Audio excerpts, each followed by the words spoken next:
Muy buenos días a mis alumnos del tercero medio B, esperando que se encuentren bien y a la vez cuidándose en este contexto pandémico que afecta aún a nuestro país. Nos encontramos en el día de hoy, martes 14 de julio, en la clase de Filosofía Plan Común.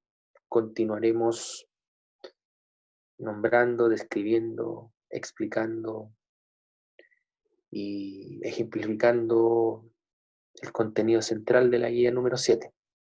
¿Cuáles?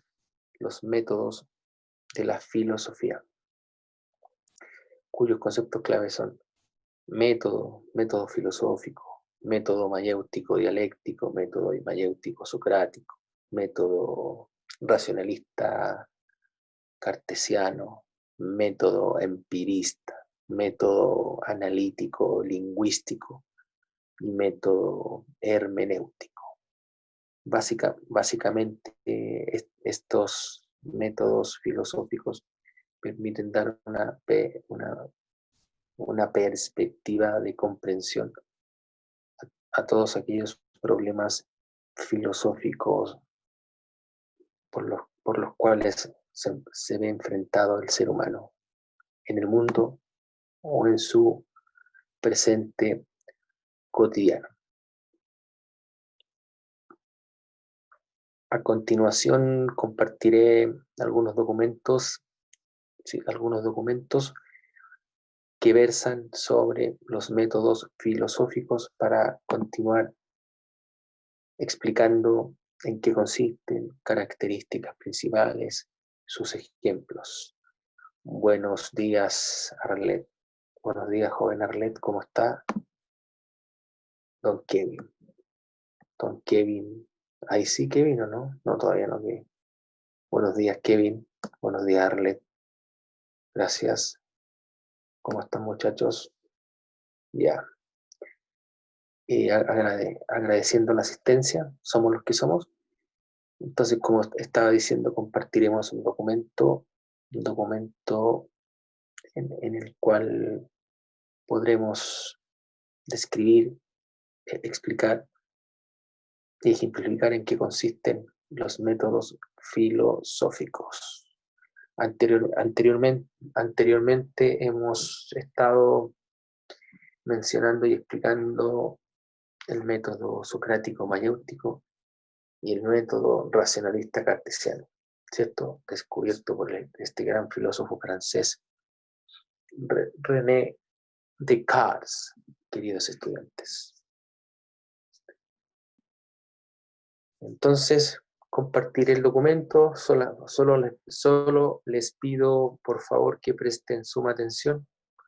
Hagamos esto interactivo, lo más claro, cercano, interactivo posible para continuar y cerrar el boliche, finalizar el contenido central de la guía número 7, que son los métodos filosóficos. Insisto en el punto, disculpen que sea majadero o reiterativo, en qué consisten los métodos filosóficos, en qué nos ayudan para dar una mayor perspectiva de comprensión a lo que acontece diariamente en nuestro presente cotidiano. Tengan presente eso. Hemos mencionado y definido método, que es el método, la etimología de método, ¿cierto? ¿En qué consiste el método filosófico? Por lo tanto, hoy día ahondaremos en los otros métodos filosóficos, queridos estudiantes. ¿Ya? Agradezco su silencio eterno de Dios. Ya. A partir de este silencio eterno de Dios, compartiremos el documento señalado de la guía número 7. Recuerden, estamos en la guía número 7. Paréntesis. Necesito, por favor, que me envíen la guía número 6. Solamente 7 estudiantes han logrado enviarla. Por favor, muchachos, para que no se retrase. la guía número 6 de Filosofía Plan Común. Por favor. Gracias. Ya. Vamos a compartir.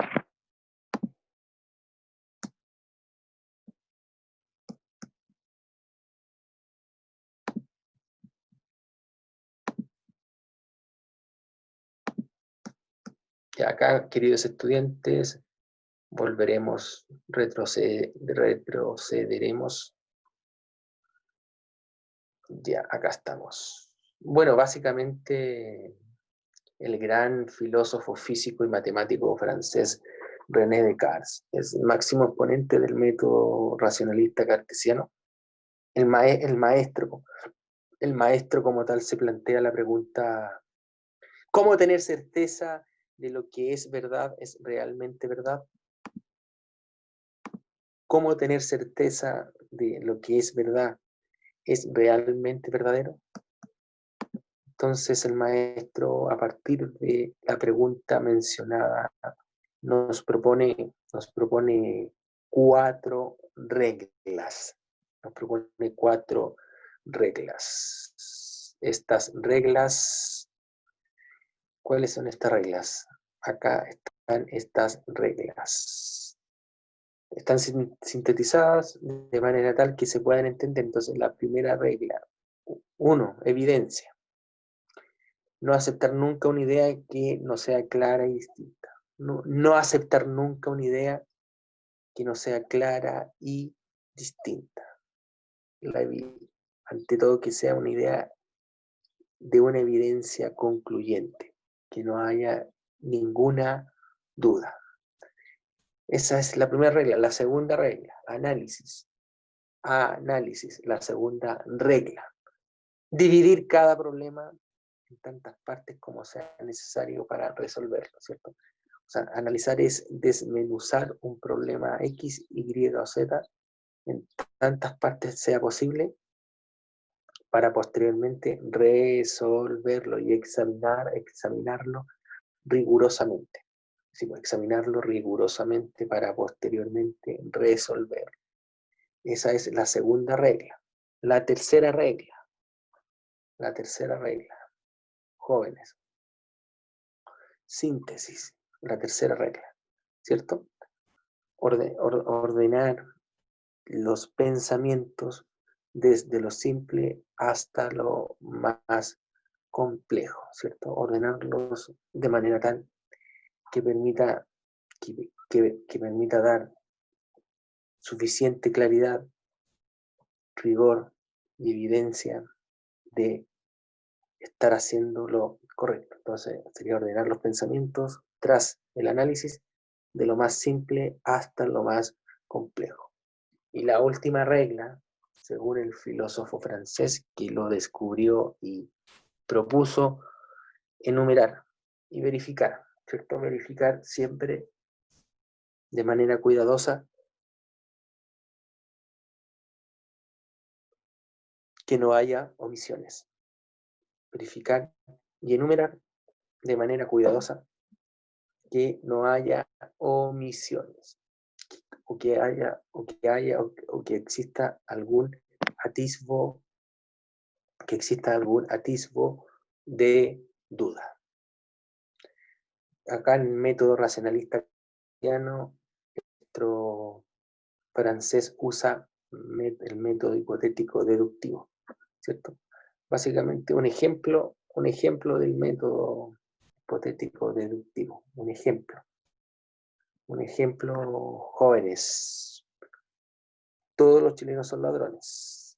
Juan es chileno. Por lo tanto, ¿qué se concluye? Que Juan es ladrón. Todos los chilenos son ladrones. Juan es chileno. En conclusión, Juan es ladrón. Ese es un tipo de ejemplo del método deductivo, queridos estudiantes. Cabe señalar que para René Descartes el método racionalista, bueno, el método que él propuso y descubrió significa, ante todo, dar mayor claridad explicativa, rigor analítico y precisión conceptual a lo que estamos reflexionando. Entonces René Descartes, este gran pensador francés en versión cómics, de acuerdo a las reglas que nos propuso, pensó lo siguiente. Presten atención a esto. Pensó lo siguiente René Descartes. Primer acto. Dado que nuestros sentidos nos engañan, dado que nuestros sentidos a veces nos engañan, debo suponer que nada es lo que parece. Nótese lo que está diciendo, ¿no? El tipo está cerca de una estufa, está sentado alrededor de una estufa y él reflexiona lo siguiente. Dado que nuestros sentidos a veces nos engañan, debo suponer que nada es lo que parece. Cuando dice sentidos se está refiriendo a los sentidos corporales, como el tacto, el olfato, el gusto, la visión, entre otros. Ya, dado que nuestros sentidos a veces nos engañan, debo suponer que nada es lo que parece. Nótese que está dudando del hecho concreto de estar sentado muy cerca de una estufa. Luego, ¿qué reflexiona? ¿Qué plantea? ¿Cómo sé que estoy sentado aquí junto a la estufa? Es como que ustedes plantean, ¿cómo sé que estoy sentado aquí junto al notebook? ¿Cómo sé que estoy sentado aquí junto al notebook en clase Zoom? ¿Cómo sé yo eso? ¿Qué significa que yo esté sentado enfrente de un notebook? ¿Cómo sé que estoy sentado aquí junto a la estufa? Claro, y el maestro francés posteriormente, ¿qué nos dice? Tercer acto. No puedo estar seguro de eso. Podría estar soñando, alucinando. Nótese, asigna una duda razonable y cuestiona que él pudiera estar sentado cerca de una estufa. Porque en el tercer acto, ¿qué nos está diciendo? No puedo estar seguro de eso. Podría estar soñando o alucinando. Nótese. Y luego, posteriormente, ¿qué nos propone? Cuarta escena. Quizás un demonio malvado me engañe. Un demonio malvado me engañe. Un demonio malvado. Nótese, el maestro francés, o sea, fue un gran matemático y filósofo francés, pone en cuestión, pone en duda que esté sentado cerca de una estufa. Es como si nosotros pusiéramos en duda el estar sentados enfrente de un notebook en el contexto pandémico de las clases Zoom. Luego, ¿qué nos dice el filósofo, matemático y físico francés? Quinto acto. Lo único de lo que no puedo dudar es de que pienso algo, aunque piense que sueño o que soy engañado o que no tengo un cuerpo. O sea, ¿se dan cuenta? De lo único que está seguro es que piensa algo, René Descartes. Aunque piense que esté soñando o esté alucinando o que no tenga un cuerpo. Él asume que no tiene un cuerpo. Sin embargo, nosotros podemos observar que el protagonista posee un cuerpo cuyo cuerpo está sentado encima de una silla muy cerca de una estufa. Entonces, en conclusión, pienso, luego existo. O sea el protagonista en cuestión sabe que piensa algo. En lo único que no duda es que está pensando algo. Entonces es una cosa que piensa. Por lo tanto, ¿qué nos dice René Descartes? Pienso, yo pienso, luego existo, perdón. Pienso, luego existo. Estamos aplicando el método racionalista cartesiano, adecuándolo a las 4 reglas que él nos propuso. Luego, hay unas actividades, pequeñas actividades, algunas preguntas sobre el método racionalista cartesiano, queridos estudiantes, en qué consiste la duda metódica, qué plantea el racionalismo, entre otras cosas, qué frases o afirmaciones pertenecen al pensamiento racionalista, en qué consiste, cuáles son las características, cuáles son sus ejemplos, cuáles son las ventajas del método cartesiano, entre otras consideraciones. Sabemos que las ventajas del método cartesiano es, ante todo, aumentar el conocimiento a través de nuevas verdades, evitar el error, lograr la evidencia concluyente de lo que uno piensa y, ante todo, elaborar un método X para encontrar la verdad. Claramente la duda tiene un carácter transgresor y revolucionario porque permite encontrar posteriormente lo verdadero según Descartes. Lo verdadero según Descartes. Sigamos. Bueno, básicamente este es el discurso del método, famoso discurso del método del maestro René Descartes, queridos estudiantes. ¿Por qué es importante? Es importante por los siguientes jóvenes del tercero medio B. Abre comillas. Finalmente, considerando que los mismos pensamientos que tenemos estando despiertos pueden también ocurrírsenos estando dormidos, sin que en tal caso sea verdadero ninguno, resolví fingir que todas las cosas que hasta entonces habían entrado en mi espíritu no eran más ciertas que las ilusiones de mis sueños, pero advertí enseguida que, aún queriendo pensar de este modo, que todo era falso, era necesario que yo, que lo pensaba, fuese alguna cosa. Y al advertir que esta verdad, pienso, luego soy, era tan firme y segura que las suposiciones más extravagantes de los escépticos no eran capaces de conmoverla.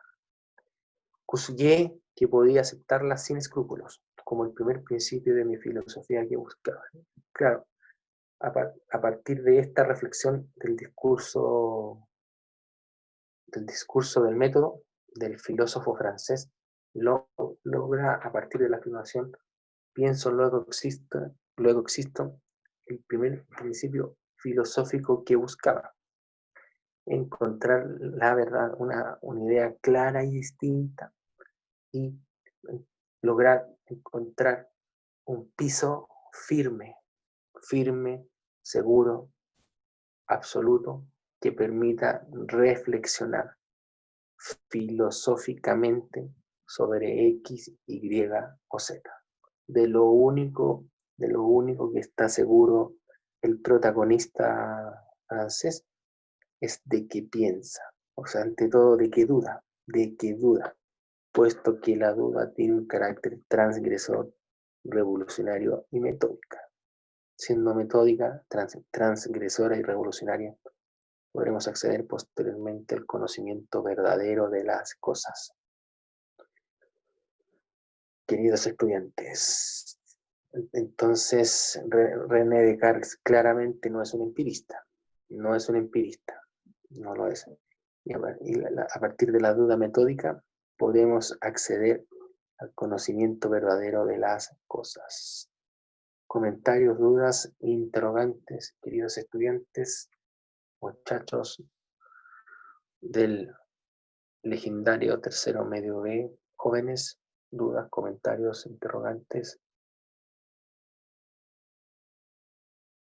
muchachos, continuemos. Silencio eterno de Dios. Sigamos. Ya. Método empirista. Bueno, el método empirista, básicamente, el empirismo es una corriente filosófica cuya fuente válida de conocimiento es la experiencia. Entonces usted a través de la experiencia humana adquiere el conocimiento, método empírico. Principales exponentes: David Hume, John Locke, George Berkeley.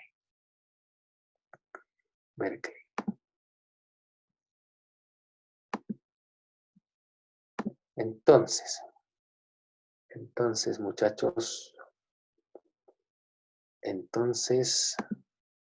método empirista, ya lo dije, cuyo único criterio de verdad importante es la experiencia. En el método Buenos días, empirista. profe. Buenos días, alumno. Buenos días, don Eduardo. ¿Cómo está? Buenos días. Buenos días. Buenos días a todos los Gracias. alumnos también. Gracias, maestro. Gracias. Entonces, método empirista, ¿cierto? Yo conozco a través de la experiencia, ¿cierto? Entonces, los empiristas ingleses consideran que la mente humana es una hoja en blanco que recibe todo el conocimiento a través de los sentidos corporales. Insisto, ¿cuáles son los sentidos corporales? ¿Cuáles son los sentidos corporales? Gusto, tacto, visión, olfato, entre otros, ¿cierto? Entonces la mente humana como una hoja en blanco que recibe el conocimiento a través de los sentidos. A través de los sentidos. Bueno, acá hay un ejemplo en qué consiste el método empirista, ¿cierto? Solo la experiencia humana le proporciona a la mente sus ideas, ¿cierto? La experiencia humana le proporciona a la mente humana sus ideas. La experiencia como tal, chiquillos, no olviden eso. Entonces, ¿qué nos dice el filósofo inglés John Locke? Lo repito, la mente humana del recién nacido es una hoja en blanco. Todas las ideas se adquieren mediante la experiencia y son de dos tipos. Son de dos tipos. Ideas de sensación e ideas de reflexión. Respecto a las primeras, básicamente las ideas de sensación provenientes de los sentidos. La vista, el oído, el olfato, el gusto, el tacto. Y además las ideas de reflexión provenientes de las más diversas operaciones mentales, pensamientos, creencias, entre otras consideraciones.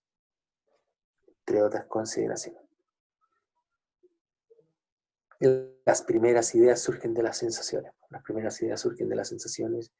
Y luego de la reflexión. Son simples.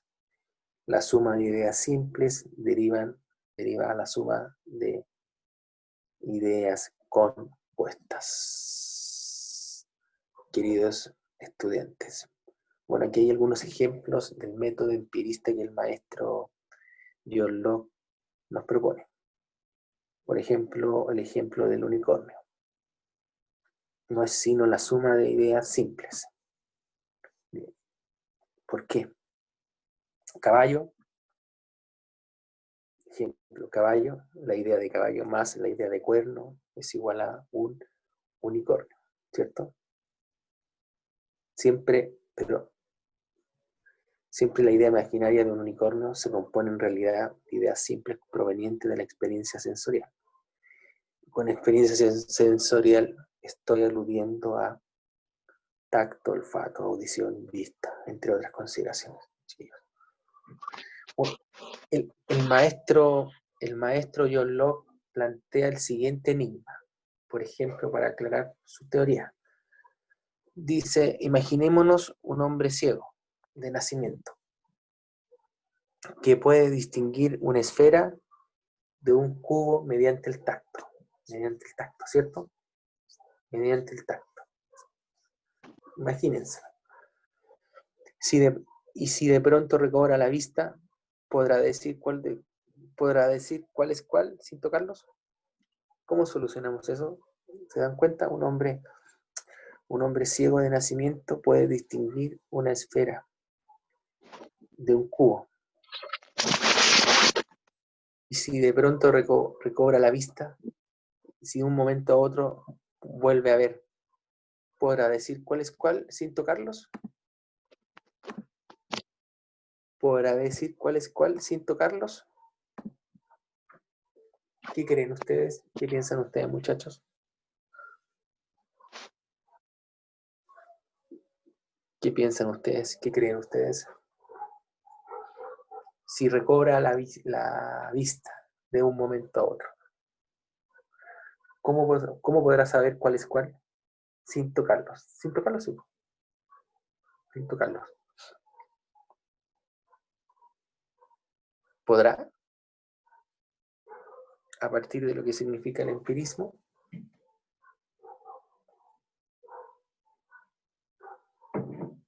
¿O no? Queridos estudiantes, ¿podrá suceder eso? Jóvenes, muchachos, tengan presente que el hombre es ciego de nacimiento. El hombre es ciego de nacimiento, ¿cierto? Y a través del tacto puede distinguir una esfera de un cubo, ¿correcto? Pero si él recobra la vista de un momento a otro, ¿podrá decir cuál es cuál sin tocarlo? Sin tocarlo.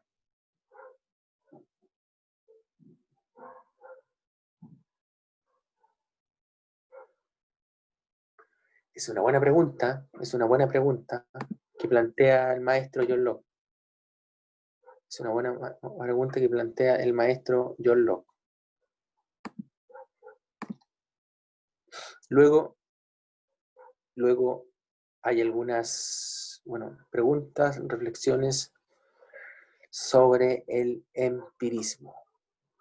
Sobre el empirismo en tanto corriente filosófica, diferenciándose del racionalismo, que es otra corriente filosófica, entre otras cosas. ¿En qué consiste? ¿En qué consiste el empirismo? Si hay alguna frase que represente a cabalidad al empirismo, entre otras cosas, queridos estudiantes.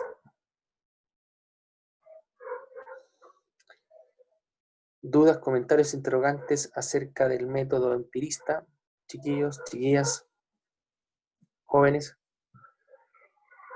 Continuaremos entonces con el método analítico lingüístico, cuyo exponente principal es Ludwig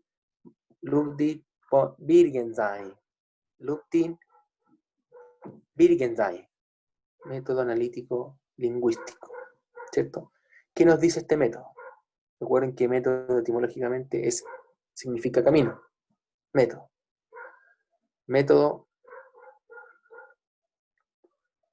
básicamente, este método pone en evidencia que la mayoría de los problemas filosóficos o planteamientos filosóficos existentes a lo largo de la historia del pensamiento occidental tienen que ver con el mal uso del lenguaje. Analizar el lenguaje es analizar la experiencia. Analizar el lenguaje humano, claramente, es analizar la experiencia. Además, el maestro austriaco nos señala que sobre lo que no podemos hablar o de lo que no sabemos, mejor callar. Téngase presente esa afirmación sentenciosa, oracular y profunda del maestro Wittgenstein, cuando indica analizar el lenguaje es analizar la experiencia. ¿Cómo vinculamos estrechamente el lenguaje humano con la experiencia del protagonista para generar una comunicación fluida una fluida, dinámica, contundente que permita explicar aquellos problemas filosóficos en los cuales vive el hombre. Jóvenes, queridos estudiantes. ¿Qué nos dice Wittgenstein? Además, ¿qué nos dice Wittgenstein? No hay nada más difícil que no engañarse a uno mismo. No hay nada más difícil que no engañarse a uno mismo. Interesante, profundo lo que está diciendo Wittgenstein. Wittgenstein. No hay nada más difícil que no engañarse a uno mismo.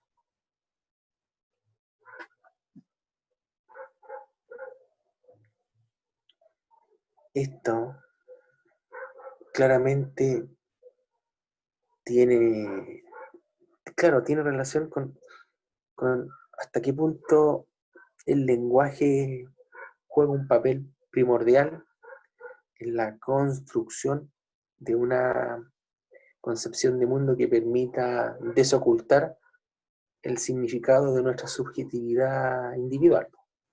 No hay nada más difícil que no engañarse a uno mismo. No hay nada más difícil que no engañarse a uno mismo. Gran frase, sentenciosa. ¿Alguien querrá decir algo sobre esta afirmación de Wittgenstein? No hay nada más difícil que no engañarse a uno mismo. No hay nada más difícil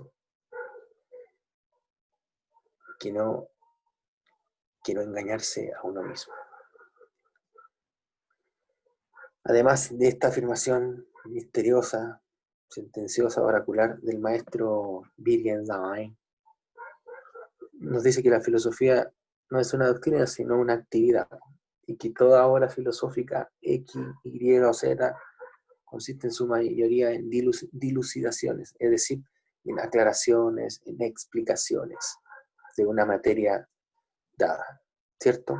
Entonces,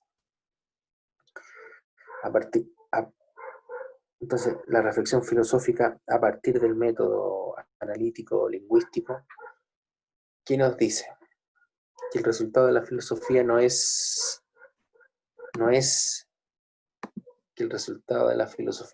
serie de proposiciones filosóficas, sino la clarificación de las proposiciones. Aclarar, ante todo aclarar, desocultar.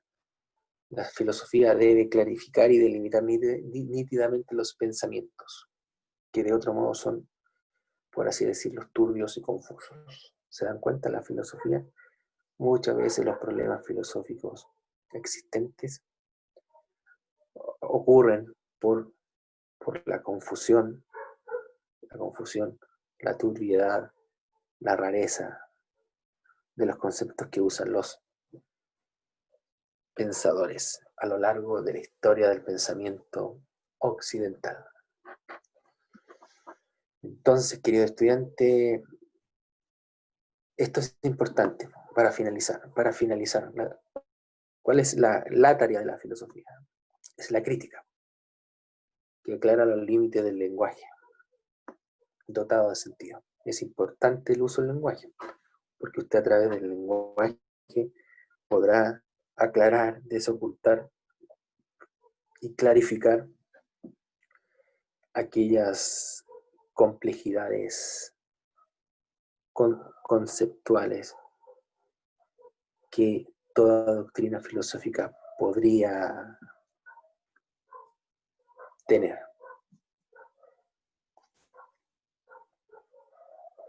¿Se dan cuenta? Entonces el maestro insiste en el énfasis temático.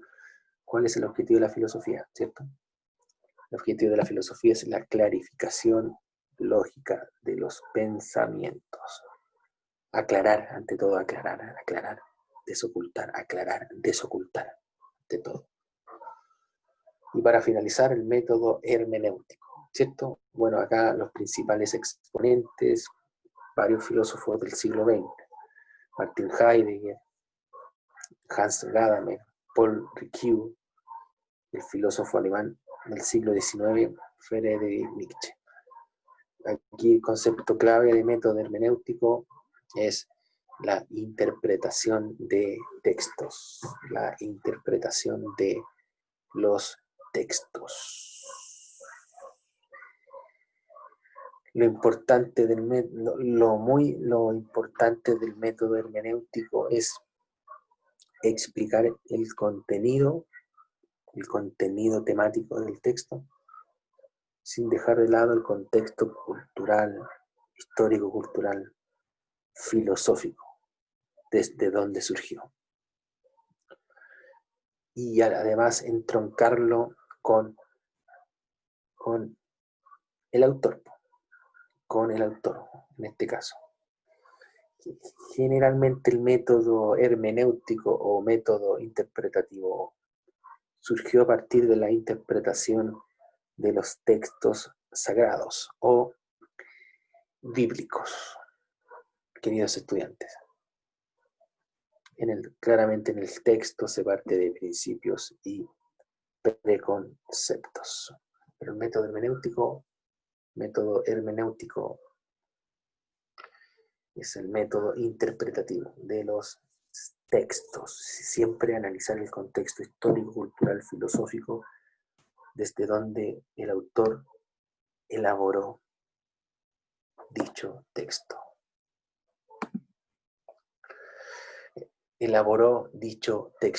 Entonces, básicamente, jóvenes, estos métodos filosóficos son caminos, vías e incluso perspectivas de comprensión para resolver problemas filosóficos importantes. ¿Qué es la libertad? Cuando yo sé que algo es verdadero. Si Dios no existe, todo está permitido, ahí podríamos usar el método hermenéutico. Sí, el método hermenéutico, por ejemplo. Si Dios no existe, todo está permitido. ¿Qué significa todo está permitido? Que no hay moral posible. Si no hay moral posible, ¿qué significa eso? Que seremos individuos anómicos, amorales, sin respetar absolutamente nada del contrato social, por ejemplo.